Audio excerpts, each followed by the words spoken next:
Section 1. You will hear a woman calling the London Police Department to report a robbery.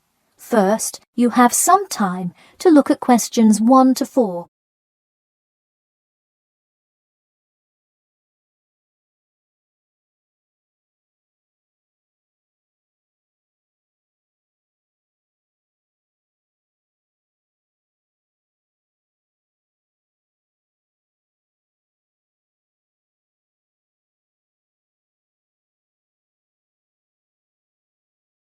Now we shall begin. You should answer the questions as you listen, because you will not hear the recording a second time.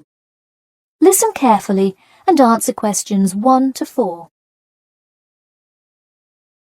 Hello, London Police Department. Yes, I would like to report a robbery. All right, just a minute while I pull up the form. Okay, could you give me your first and last name? Anna Grieg.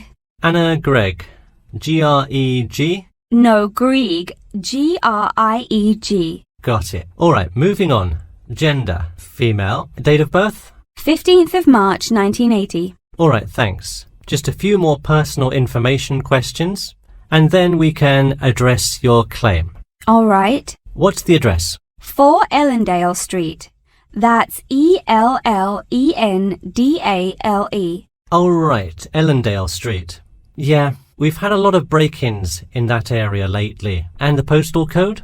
W5 2AT. And are you a citizen of the UK? No. Okay, what type of citizenship do you have? Well, I lived in the United States for most of my life, but I am actually of Grenadian nationality. Okay, so is that the country that issued your passport? Yes. All right. Before you hear the rest of the conversation, you have some time to look at questions 5 to 10.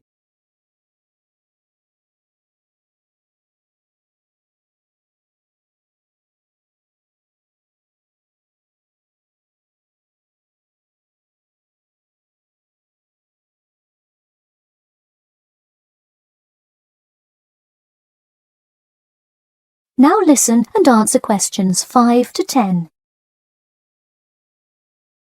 And what is the crime you're reporting? I already said a robbery. Oh, right.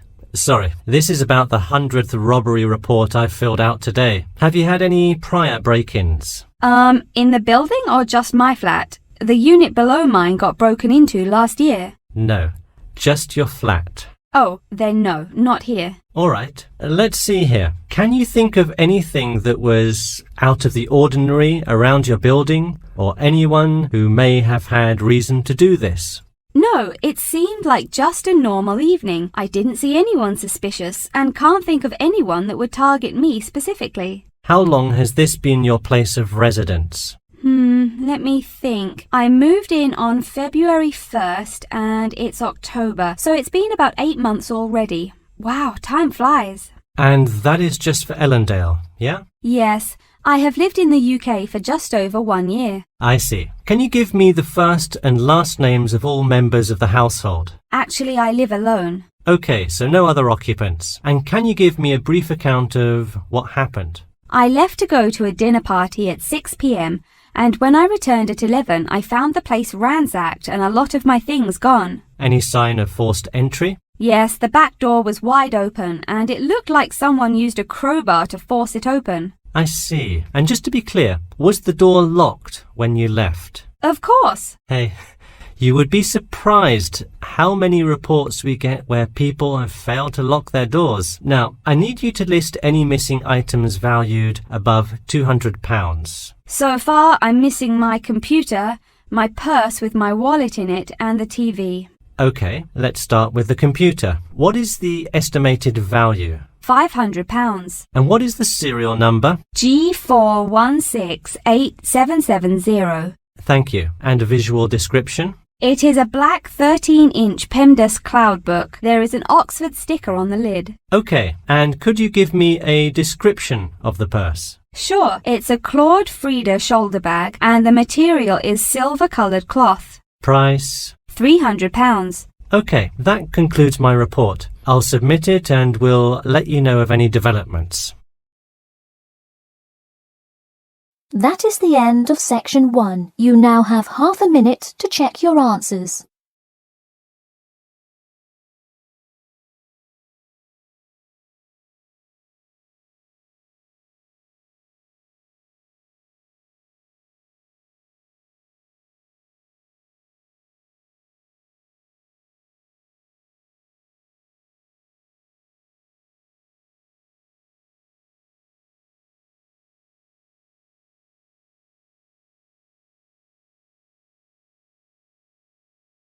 Now turn to section 2.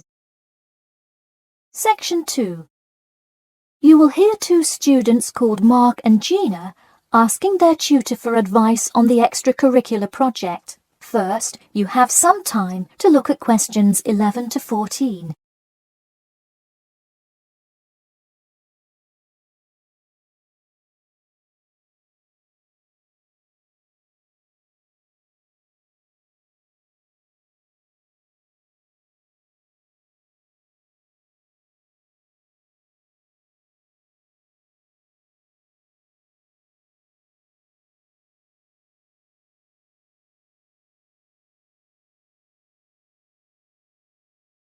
Now listen carefully and answer questions 11 to 14.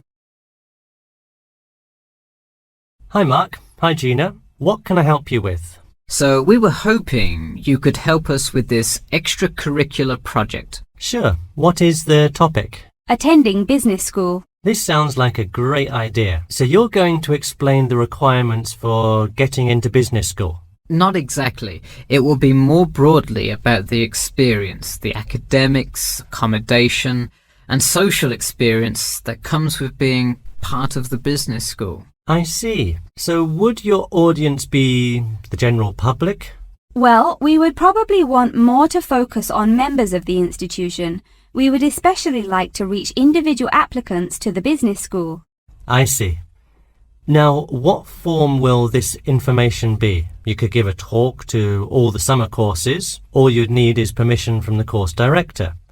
Or you could pass out information outside the student union. Those are both good ideas.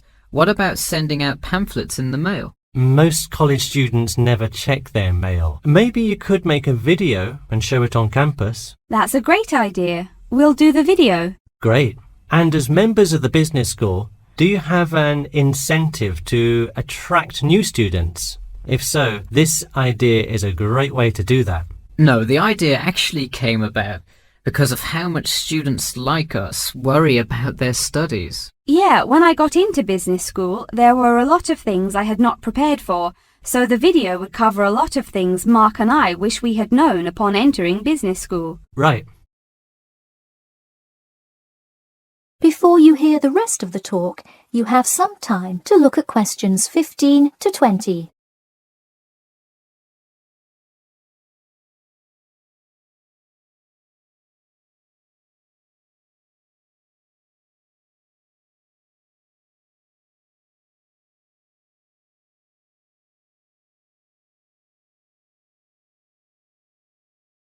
Now listen and answer questions 15 to 20. What would you talk about first? The first and probably most important section would be academics. Good idea. So, would you provide guidance on what courses to take? We want to focus especially on the approaches professors take, their teaching methods. It is far different than what students are used to in high school and even in liberal arts college. Good idea. And how long do you think you would spend explaining academics? We'll probably spend 7 minutes on it. We also have some ideas for talking about housing, food options and stuff like that. We're not really sure how to tie it all together though. I think it would be suitable to title that section Accommodation. What do you think? That could work. We'll definitely describe the different dining options at the cafeteria and then walk students through flats and the grueling process of finding one near the business school campus. Okay, so we would cover specifics on the cafeteria as well as flats. I think those are both helpful. We could spend about 6 minutes on accommodation and be sure to touch on those specifically. Great. Is there anything else you would talk about? We definitely want to go over the social aspect of attending school here. Of course. I think it's good to have a little fun once in a while when you're working so hard in school. I think we are going to introduce new students to the disco that so many upper-class men know and love. Maybe we'll include a few other places too, but that's the main one. We're also going to invite students to the International Evening taking place in the first week of school as a great chance for our large international student population to meet a lot of other new students. It can definitely be hard to meet people as an international student. I think that is a great idea. You may want to spend slightly longer on this section than the other two. How about 8 minutes? That sounds reasonable. So overall, the introduction should take 3 minutes and then the conclusion should take 4, giving us a total of 28 minutes. I wouldn't rush your introduction. Maybe give it between 4 and 6 minutes. The conclusion, though, can be shorter since it's just a quick refresher of each of the topics. Give that not more than 2 minutes. Okay, so in total, the video should take about the same time, just more intro and less conclusion? Precisely. All right, we're going to get to work on our video. Thanks for your help. That is the end of section 2. You now have half a minute to check your answers.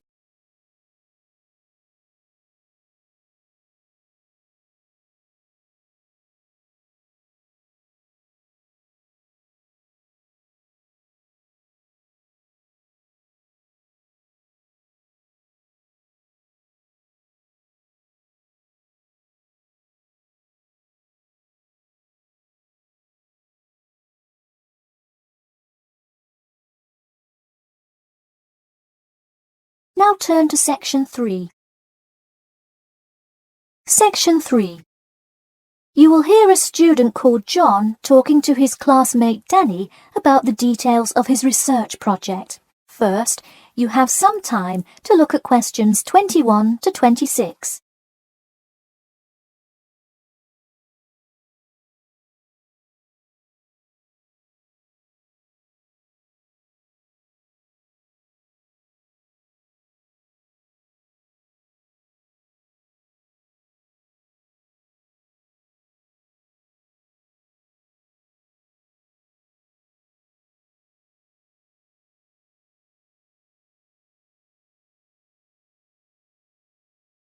Now, listen carefully and answer questions 21 to 26.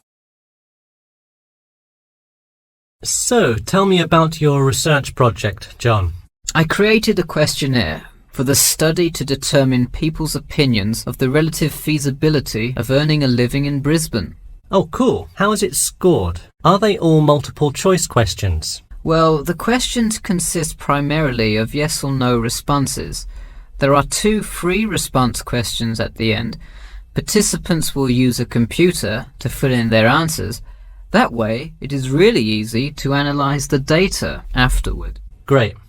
It sounds like you have a pretty solid idea of what you should do. Just don't forget to submit a copy of your plans to Professor Curran by the 15th. Oh, I almost forgot. You don't do it for the high grade or a praise, but he can review and give you feedback. Right, that will be helpful.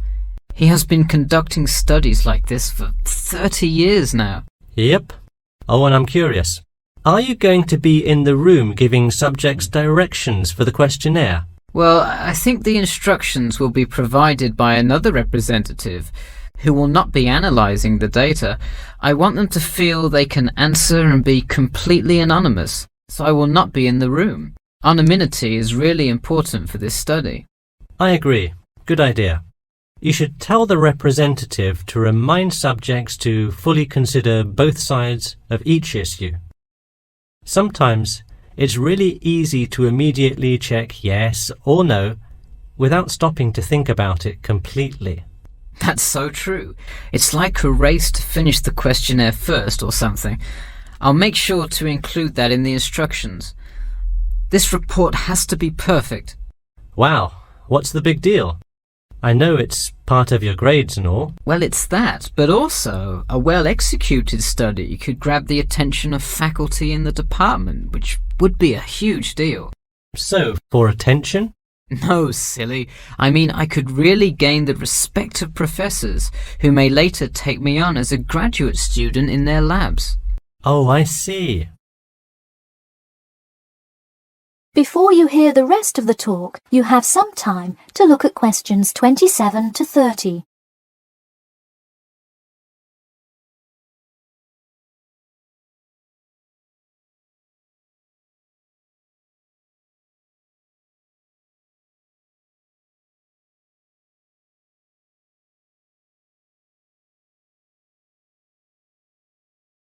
Now, listen carefully and answer questions 27 to 30. Let me take a look at the survey. Wow, this looks great. The map of the median income by region is a great tool. Where did you find it?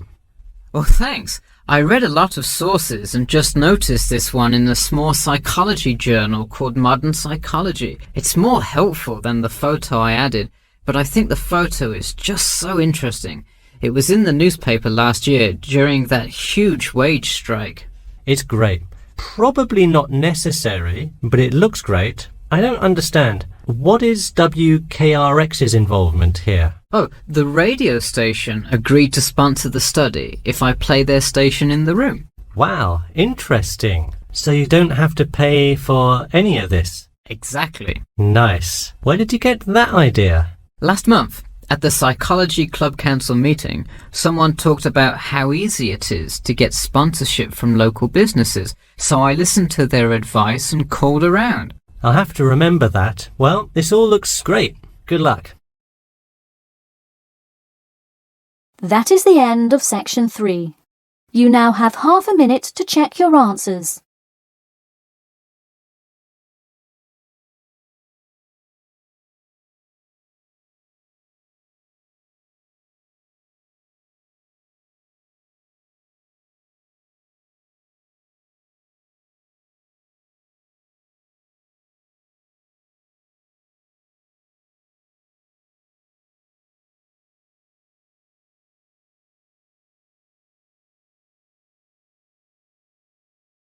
Now turn to section 4.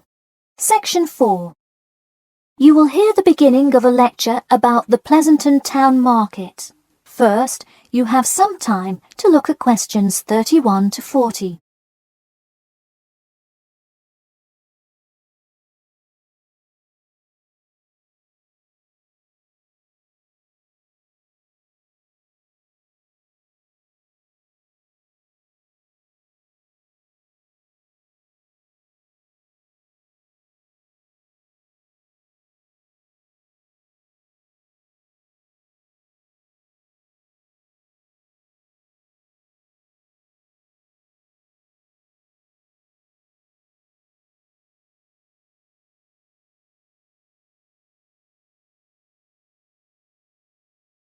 Now, listen carefully and answer questions 31 to 40.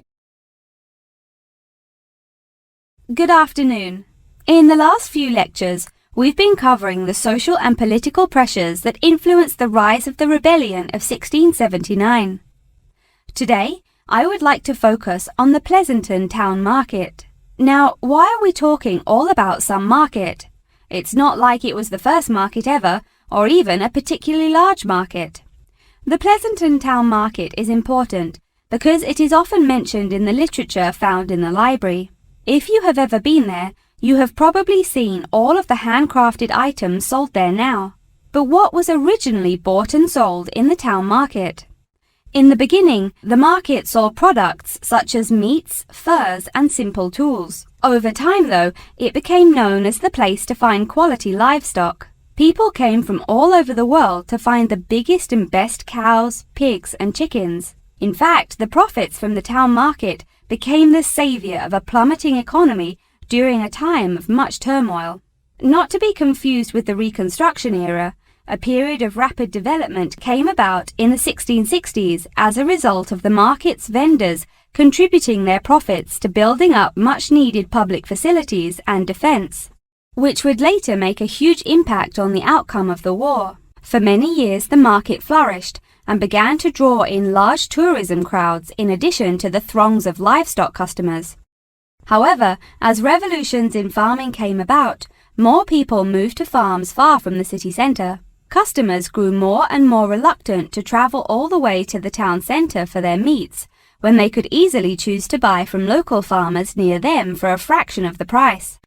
With such a fall in the profits of the town's major profit generator, some quality town planning was needed. In the mayoral election of 1668, a young man of little fame just barely claimed the popular vote, none other than the now legendary John C. Wiley. Wiley's first decision as mayor of Pleasanton was to deal with the quickly failing town market.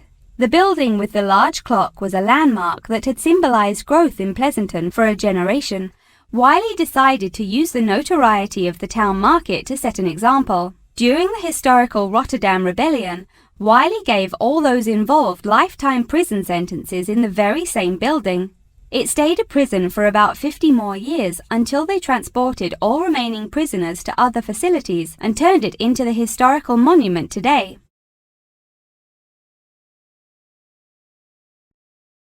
Now that you know the basics of the history of the Pleasanton Town Market, I will introduce your next group project. I want you to make a short film based on the real historical events that occurred in Pleasanton before and during the uprising. I will give you some class time to look through the library's reference section, but you will be responsible for conducting further research outside of class. I suggest starting by looking for information on the market itself. You'll find plenty of information. In fact, some students complain that there is actually too much information on it. On your own time, you could find family members of old war veterans to conduct interviews. Sometimes they provide wonderful insight that you wouldn't find in proper history books. But be careful, an interview that is riddled with bias is useless. I myself have some very old photographs here that you are welcome to take a look at for some inspiration. I'm lucky enough to own this one of Jim Wiley himself. Very interesting to see, but does not provide enough information to add much to your film. Feel free to take this film into whatever direction you choose. You could even do a crime thriller based on real outlaws. All you would have to do is look through the newspaper archives in the crime section during that time period. Try to get as much detail as you can, but you may end up having to draw your own conclusions. Okay, that's enough from me, so let's go on to... That is the end of section 4. You now have half a minute to check your answers.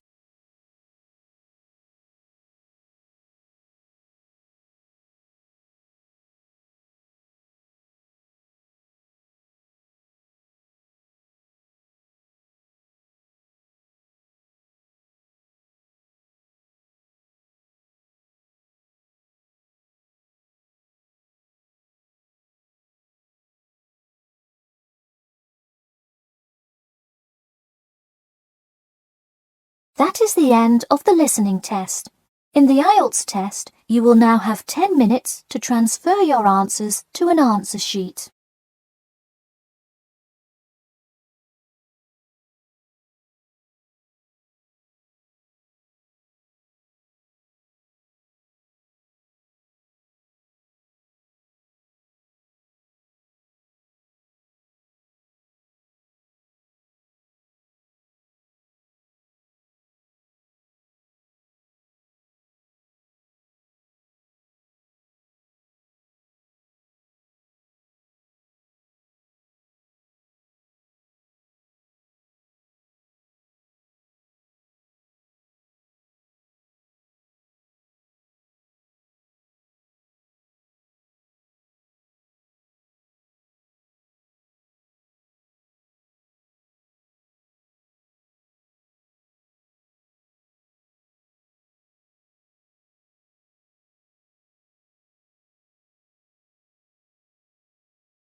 Thanks for watching. Here are other 2 videos, you can watch them as well. And if you haven't yet subscribed my channel, please subscribe it and hit the bell icon for my upcoming videos, and share these all videos among your friends.